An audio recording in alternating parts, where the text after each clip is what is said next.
So I want you to imagine, just for a second, that you are sitting in a folding chair. Oh, one of those really terrible metal ones. Yeah, exactly. The ones that immediately make your back hurt. And you're in this incredibly stuffy middle school gymnasium on, I don't know, a random Tuesday night. Right. You live in this quiet, maybe slightly economically depressed, semi-rural town. And up at the front of the room, behind this flimsy fold-out table, your local town council is listening to a presentation. Let me guess. It's a presentation from a massive trillion-dollar tech conglomerate. You know it. And the presentation is just incredibly slick.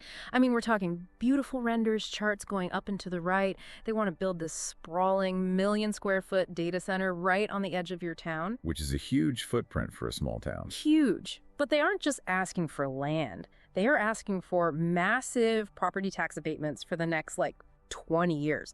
They need the town to totally fast-track all the zoning permits. Right, skipping all the usual red tape. Exactly. And most importantly, they need to draw a frankly staggering amount of water and electricity from your local grid just to keep thousands of servers cool.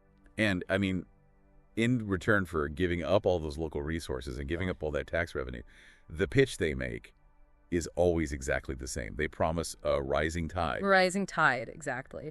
The promise is that this facility is going to be the absolute engine of the new economy. Yeah, they tell you if you let them build it, your town gets to be on the cutting edge. Right. There will be jobs. There will be these massive secondary economic booms. You know, they say the local diners will be full of workers. The local contractors will be busy for years. So naturally, the council votes yes. I mean, how could they not? It sounds like a lifeline. Exactly. So fast forward 3 years, the facility is built. It's sitting there humming away behind these giant high security fences. Okay. But the only people actually working there are a dozen highly specialized security guards, and maybe a handful of network engineers who just commute in from a city 3 hours away. Wow. So much for the local jobs boom. Yeah, and to make it worse, meanwhile, the administrative job that you've held for 15 years, it just got eliminated. Wait, really?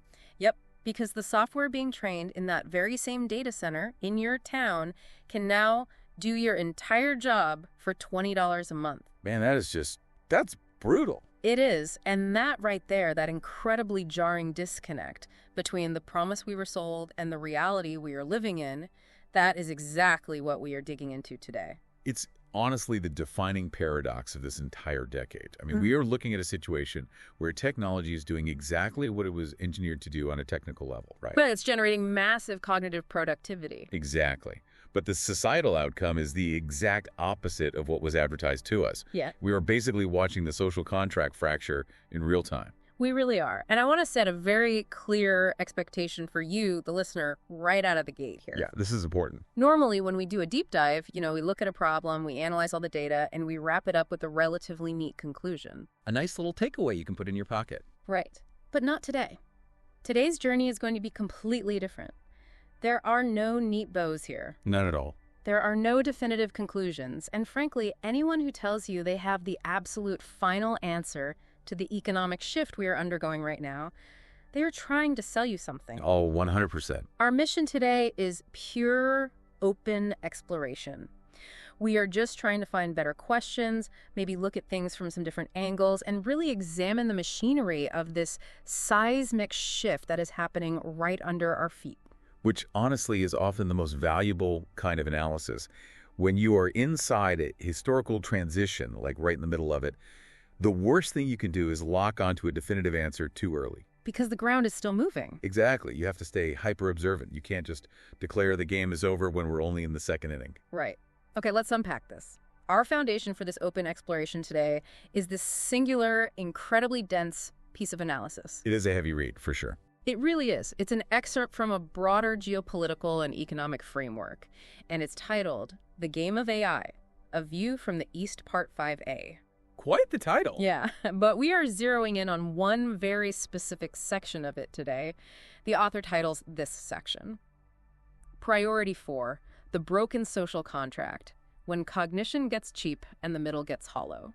When cognition gets cheap and the middle gets hollow. I mean, that is just a brilliant encapsulation of a macroeconomic event that feels intensely personal to millions of people right now. It really does. So to understand how we actually arrived at this hollow middle, we first have to understand the story we were told to get here. Because we didn't just drift into this reality by accident. No, we definitely did not. According to this source, we were actively sold a very specific, highly engineered narrative. And the author calls this narrative political fuel. I love that term, political fuel, because it grounds the whole concept in mechanics. How so? Well, the narrative surrounding AI prosperity, it isn't just marketing fluff. It's the actual combustible fuel that keeps the entire AI development machine running. Okay, I see what you mean. This pitch was aggressively sold to Western publics by this sort of tripartite alliance. You had governments, major tech corporations, and the financial media all pushing it over the past 3 years. And the specific language they used in that pitch was critical. Oh, absolutely. The pitch was always some variation of AI is the next great productivity revolution. It's like electricity. It's like the internet. Okay, but I want to push back on that framing just a little bit. Sure, go for it. Because, I mean, isn't literally every new technology pitched that exact same way? Yeah, that's fair. When crypto was booming, they called it the new internet. When the metaverse was the big thing, they called it the next frontier. We are so used to Silicon Valley using this massive hyperbolic language. We really are. So what makes comparing AI to electricity any different or, I guess, more dangerous than those other pitches? It's a really good question because Silicon Valley absolutely runs on hyperbole. But there is a massive structural difference between pitching a product like a VR headset or some new app and pitching an infrastructure substrate. An infrastructure substrate like electricity. Exactly. If I tell you I've invented, say, a brand new kind of television, you can choose to buy it or not. Your life goes on either way. Right, it's totally optional. But if I compare my new technology to electricity, I am implying something much, much heavier. I am implying that it is a fundamental, inescapable requirement for modern civilization. Oh, I see. Wow. So if you don't have electricity, you aren't just a late adopter who missed a trend. No, you are literally sitting in the dark. You are functionally severed from the modern economy. Exactly. When the narrative frames AI as electricity, it performs this massive psychological bypass on the entire public. A psychological bypass. I like that. Yeah, it skips right past the really important debates. It skips the debate of whether we should adopt it at all or how we should regulate it, and it moves straight to the assumption that it is a pure survival imperative. And the source points out the exact rhetorical culmination of this pitch, which I found fascinating. Yeah, what was the quote? The narrative insists, and this is a quote, "The only risk is falling behind. The only danger is not investing enough." Right. The only danger is not investing enough. It is the total weaponization of FOMO. Fear of missing out, yeah. But scaled up to a massive geopolitical level. But let me play devil's advocate here for a second. Was that narrative actually necessary? What do you mean? Well, think of it like a startup pitch deck. If these tech companies had just walked out and been honest and said, look, we built these huge large language models, they are going to drastically increase corporate profits, but they are also going to make millions of mid-level jobs redundant and cause massive economic displacement for a decade. Wouldn't the venture capitalists have funded it anyway? I mean, Wall Street loves efficiency. Why did they need this whole broadly shared prosperity story at all? Because venture capitalists and Wall Street bankers, they don't build power plants. Right. They don't rezone municipal land. They don't waive local environmental reviews. To build the actual physical infrastructure required for this technology, we're talking massive data centers, huge energy grids, custom silicon fabrication plants. You need the cooperation of the state and the public. You need the town council from our gym analogy. Exactly. You need what the text calls a social license. If the pitch was purely, hey, we are going to automate your jobs and keep all the profits, the public would have demanded immediate aggressive regulation. Yeah, they would have shown up to that town hall with pitchforks. Exactly. They would have blocked the zoning permits immediately. Right. So the narrative of broadly shared prosperity was the specific currency they used to buy the public's permission to build the machine. Which brings us right back to that town council meeting I mentioned at the start. That was the transaction. It was a very real transaction happening all over the world. And the text lays out this massive list of societal concessions that the public made based on this narrative. Like, we gave them tax breaks for data centers, we fast-tracked building permits. We offered huge regulatory forbearance. And maybe most importantly, we exhibited just total political permissiveness toward hyperscaler consolidation. What's fascinating here is Well, let's pause and actually define a couple of those terms because they are the invisible architecture of this whole problem. Let's start with hyperscaler. Right, because a hyperscaler isn't just a regular big tech company. No, not at all. We are talking about the massive planetary scale cloud computing providers.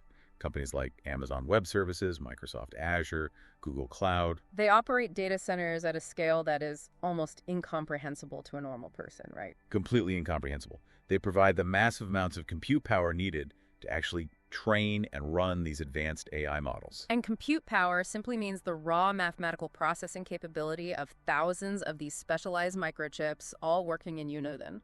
Exactly. And the capital expenditure required to build just one of these hyperscale data centers. It's in the billions of dollars. Billions with a B. Yes.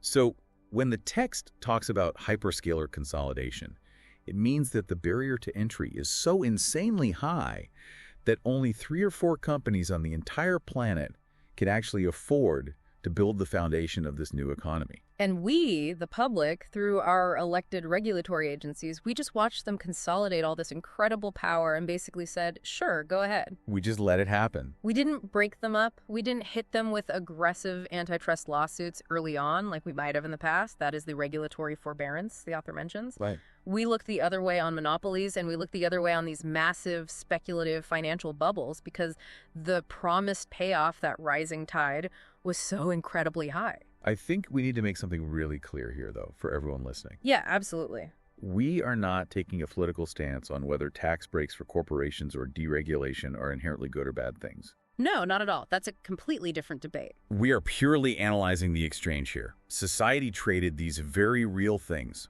water, land, tax revenue, market competition, for a specific promised outcome.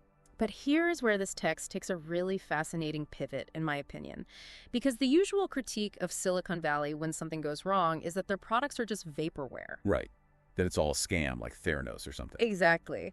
But this author says something entirely different about AI. They explicitly state, and I quote, "The pitch was not a lie. AI is genuinely productive." Yes. It does make many tasks easier. It will create new capabilities. The pie will grow. And I think this is where the conversation gets really uncomfortable for a lot of people because it forces us to hold 2 totally contradictory ideas in our heads at once. Oh, it causes massive cognitive dissonance. Right. Because the technology is performing exactly as advertised. It is a miracle of human engineering. I mean, it can synthesize data, write code, draft complex legal briefs at a speed that is genuinely mind-bending. The machine itself is not broken. Right. So if the machine works and the pie is genuinely growing, where's the disconnect? Why is the source claiming the social contract is broken? Well, the author locates the fracture in a very specific place. They call it the critical ambiguity regarding that one magic phrase we keep coming back to. Which phrase? The promise that the gains will be broadly shared. Let's pull that apart. The gains will be broadly shared. I mean, it sounds great on a slide deck. It sounds amazing. But the pitch never actually answered the foundational questions, like how exactly are those gains shared? Through what specific economic mechanism? On what timeline? Through what institutional channel? The text argues that the narrative just sort of gestured at broad prosperity. Gesture is such a perfect word for it. It implies this vague wave of the hand. Yeah, just sort of pointing off into the distance. We operated on this incredibly naive assumption that productivity automatically and magically translates into widespread wealth for everyone. We assumed that if a company used AI to become, say, 40% more productive, they would just naturally take that extra profit and use it to hire more people. Or pay their current workers higher wages, or radically lower their prices for consumers. Right. But wait, let me push back on that, as a listener might be thinking this right now. Okay. Because historically, doesn't technology eventually lower prices? If a company can produce software or legal documents or marketing copy for a fraction of the cost, doesn't competition dictate that they have to lower their prices to win customers? That's the textbook theory, yeah. Doesn't that benefit the average person? Isn't that exactly how the gains are broadly shared? Well, in a perfectly competitive market, yes, absolutely. But remember what we just discussed about hyperscaler consolidation. We aren't in a perfectly competitive market. No, we are in a highly consolidated, almost monopolistic market. If only a few massive companies control the fundamental infrastructure, and they all simultaneously deploy AI to drastically reduce their labor costs, They don't necessarily have to lower prices. Because where else are you going to go? Exactly. They can just absorb that massive new margin as pure profit. And more importantly, even if consumer prices do drop slightly, it doesn't really help you if your core earning power, your wage, has been totally decimated. Right. I mean, a cheaper Netflix subscription doesn't really offset losing your $70,000 a year cognitive job. Exactly. It's like, okay, think of it like a leaky plumbing system in a house. Okay, I'm with you. The water, which represents productivity, is definitely flowing into the house from the main line. The pitch wasn't a lie. The water is real. Water is real. But we just assumed the pipes were magically connected to every sink and shower in the house without ever actually checking the blueprints. We didn't check the plumbing. We didn't check the plumbing. Why are human beings so willing to accept these vague gestures at broad prosperity without ever asking for the exact mechanism? I think it's because we are operating on this residual muscle memory from the industrial era. What do you mean by that? Well, think about it. In the 1950s, if a massive auto manufacturing plant opened in your town, the wealth distribution was built into the actual physical mechanics of the operation. Oh, right, because they physically had to hire people. Exactly. Yeah. The plant had to hire thousands of local people. Those people got steady paychecks. And then they took those paychecks to the local grocery store, the local car dealership, the local barber. The distribution mechanism was human wages. Yes, the mechanism was built in. Hmm? But a data center doesn't require thousands of local workers. It just needs power and water. Right. So the wealth is generated locally, sure, but the mechanism for distributing it locally simply does not exist anymore. The value is instantly beamed back to the shareholders of the hyperscaler in some other city. And we just didn't update our mental models for that. We just thought, oh, a big building means local money. Exactly. We also completely misjudged the timeline. How so? The public naturally assumed this prosperity would happen within a politically relevant time frame. You know, an election cycle or maybe a career or at least a generation. Right. We forget how different the future feels when you're the one who actually has to live through the transition. And this brings us to what I think is honestly the most visceral and maybe terrifying concept in this entire document. Yeah, the visual is striking. Because we didn't check the plumbing, the water is flowing somewhere entirely different than the public expected. And we are now seeing the actual observable trajectory in the labor market data. And it is not a rising tide lifting all boats. No. The author looks at the wage statistics and enterprise adoption rates and paints this incredibly stark visual metaphor.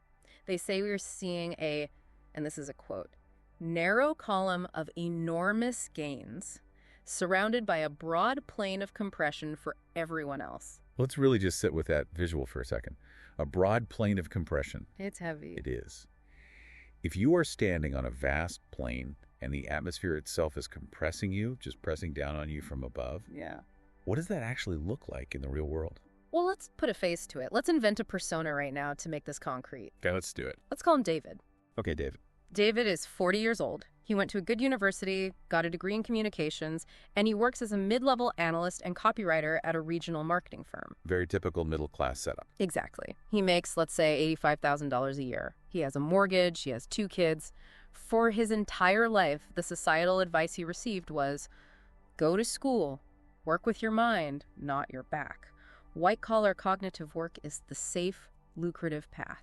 David is basically the definition of the traditional middle class. Mm-hmm. His entire economic value is based on his ability to synthesize information, write clearly, and organize projects. Right. And then, as the section title literally says, cognition gets cheap. It gets very cheap. The firm David works for buys enterprise licenses for advanced AI models. Suddenly, the junior staff can generate first drafts of marketing copy, analyze data trends, and summarize complex reports in seconds. Stuff that used to take David days. Exactly. The firm realizes they don't need David to spend 3 days writing a report anymore. They just need a 22-year-old intern to prompt the AI and maybe a senior editor to spend 20 minutes polishing it. So what happens to David? He is pushed out onto that broad plane of compression. But wait, let me jump in with the standard tech industry counter-argument here. Ah, the Jevons paradox. Yes, the Jevons paradox. The idea is that if a resource becomes cheaper and more efficient to use, demand for it actually increases. Right. So if it's cheaper to write software, we will want more software. If it's cheaper to analyze data, we will just want more analysis. So wouldn't David just do more analysis and actually become more valuable to the company? Yeah, it is the textbook counter-argument. Right. And it's a crucial one to explore, for sure.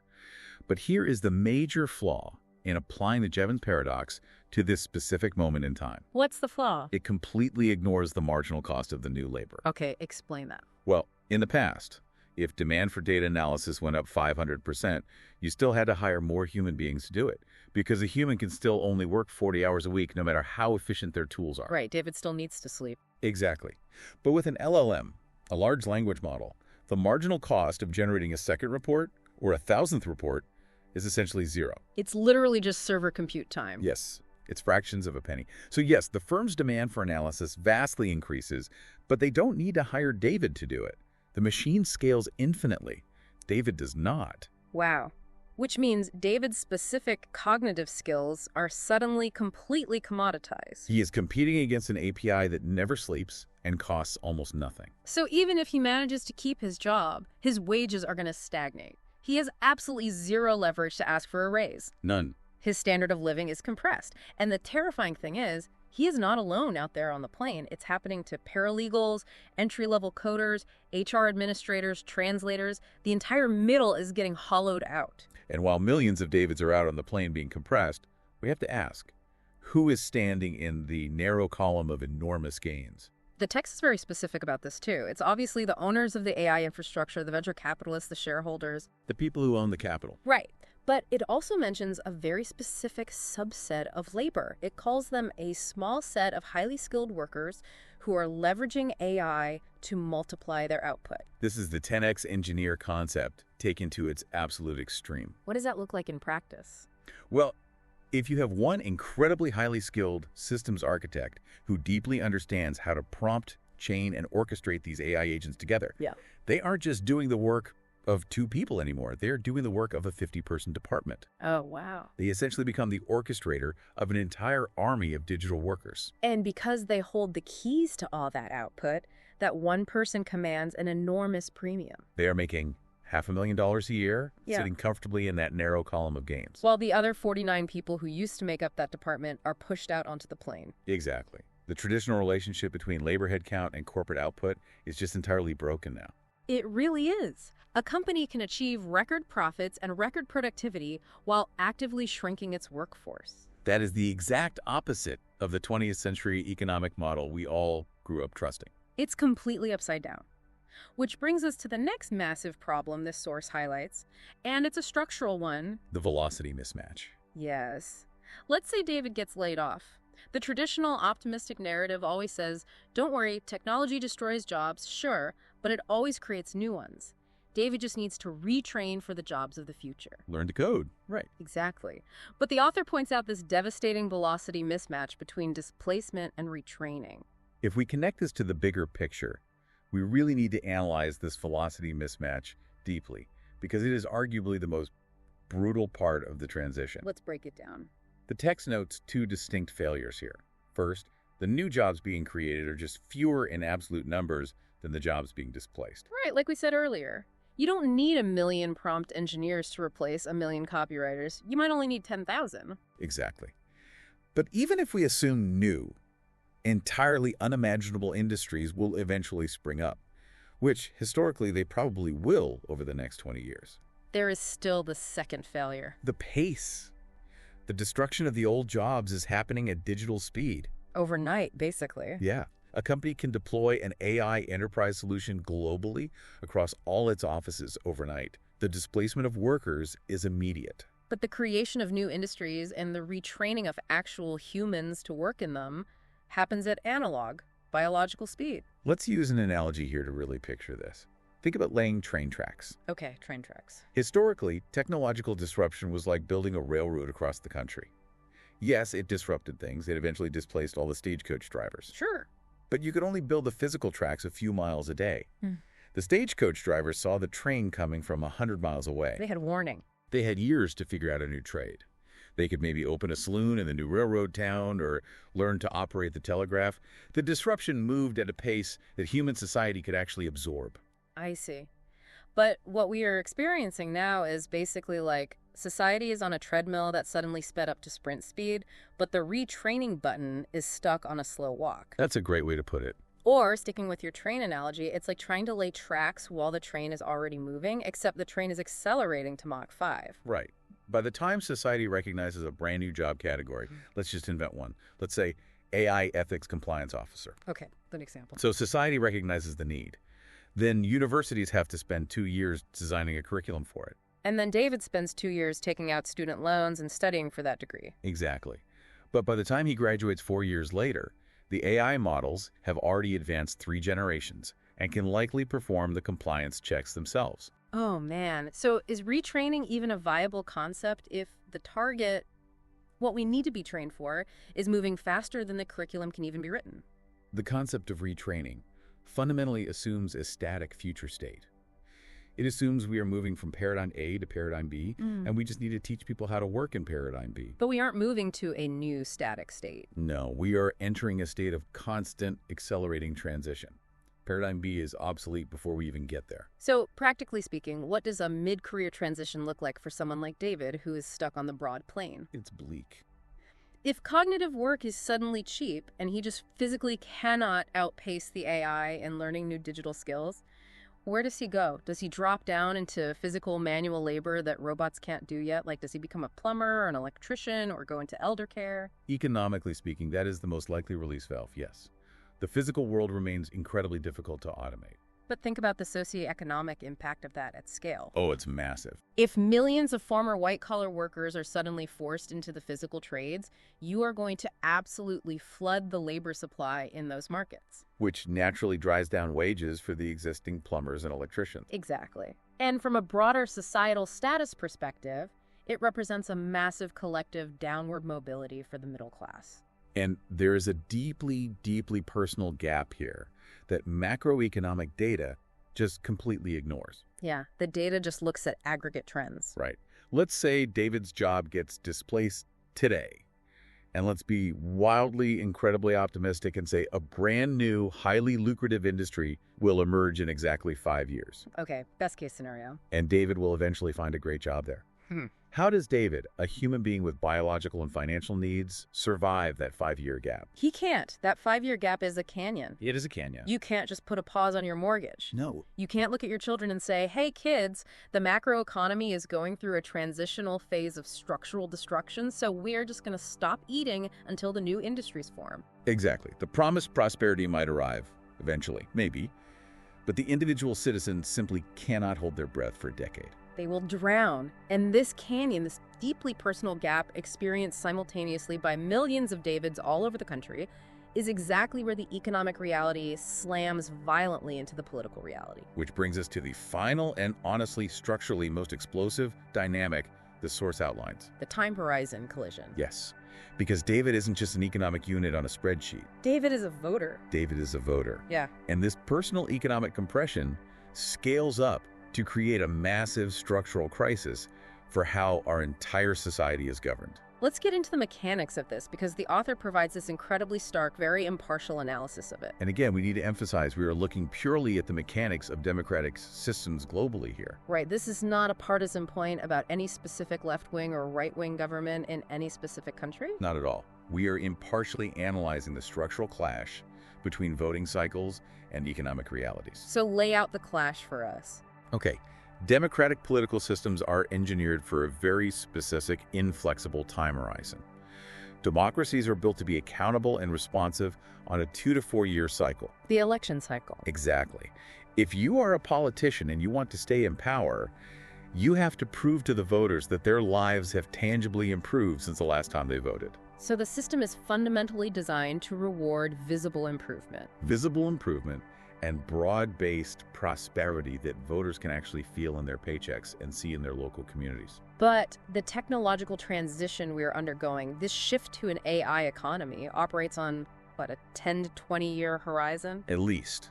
And as we've spent the last half hour establishing, the gains during this transition period are incredibly narrow, while the economic losses and the compression are incredibly broad. So we have mechanical incompatibility. And total mismatch. Put yourself in the shoes of literally any politician in any Western democracy right now. Okay, I'm a politician. It is structurally impossible for you to campaign on the reality of this transition. You cannot stand at a debate podium and say, My fellow citizens, the honest truth is things are going to be economically terrifying for the middle class for the next 15 years. Your cognitive jobs will be restructured, your wages will stagnate. And a handful of hyperscalers are going to consolidate unbelievable wealth. But please, vote for me, because if we just endure this massive pain, maybe in year 16, it will balance out into a new golden age. I mean, you would be politically annihilated. You would lose every single district in the country. Every single democratic system, regardless of its ideological leaning, is totally bound by the brutal math of those voting cycles. They all require narratives of short-term, visible improvement just to maintain their legitimacy. So I want to really dig into a foundational, maybe slightly scary open question here. Lay it on me. The title of the broader work this excerpt comes from is A View from the East. Right. Now, we aren't getting into the specifics of Eastern versus Western governance models today, but the subtext here is profound. It really is. If our 2 to 4 year political systems fundamentally require narratives of immediate, broad improvement, Yeah. and the AI revolution fundamentally operates on a decade-long transition of narrow gains and broad pain, I see where you're going. is democracy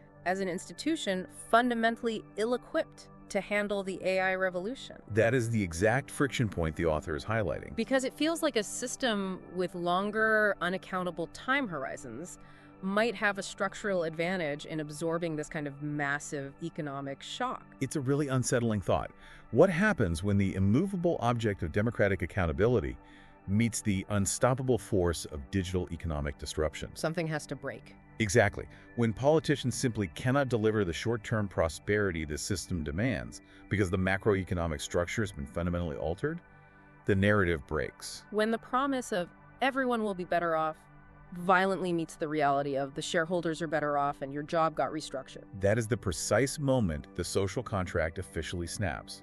And when that contract snaps, what happens to the voters' trust in the system itself? I mean, think back to David. Right, our persona. David paid his taxes. He played by all the rules his whole life. His town gave up their water rights and their tax base to build the data center. He bought into the FOMO narrative. He did.